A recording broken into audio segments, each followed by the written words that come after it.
Okay, review tayo for your coming civil service exam. And number series naman po ang tuturo ko sa inyo dahil marami pong ganitong lumalabas. At ituturo ko sa inyo kung paano makuha yung sagot ng mabilisan. Dahil when it comes to exam, oras po ang ating kalaban. So let's solve these two problems. And when it comes to number series, always remember na mayroon at mayroon po yung pattern. Huwag po tayong sasagot hanggat hindi nyo pa po nakuha yung pattern.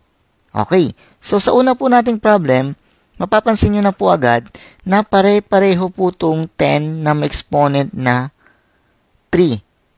So, same pattern lang po yung ginawa. Now, tignan naman natin yung number. Itong 3.4, 3.6, 3.8, at 4.0. So, ano po yung mapapansin po ninyo dyan?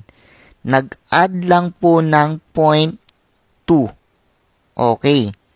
So, si 3.4, nag-add ng 0.2, kaya naging 3.6. Same dito sa 3.8. Nag-add lang din po ng 0.2.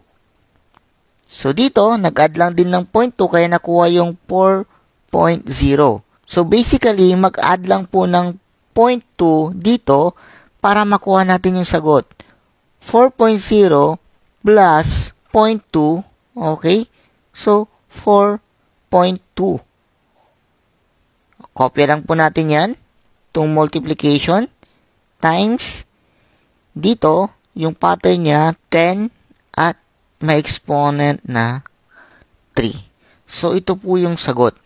Letter B. Mayroon at mayroon po yung pattern. Okay, so number 2 naman tayo. 1,110, 1. Okay. So, mapapansin nyo po dito na bumababa lang po siya. At dito sa choices, mayroon pong decimal. So, dito, yung 1,000, minove lang po yung decimal. So, whole number yan, ito po yung decimal, nag-move siya, okay? Kaya nakuha itong 100.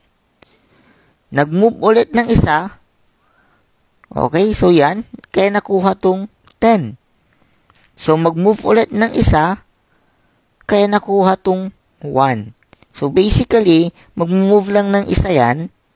Dito yung decimal, okay? So, dito yung 0. Ito na po agad yung sagot. 0.1. Letter C. Okay. So, pagdating po sa number series, mayroon at mayroon po yung pattern.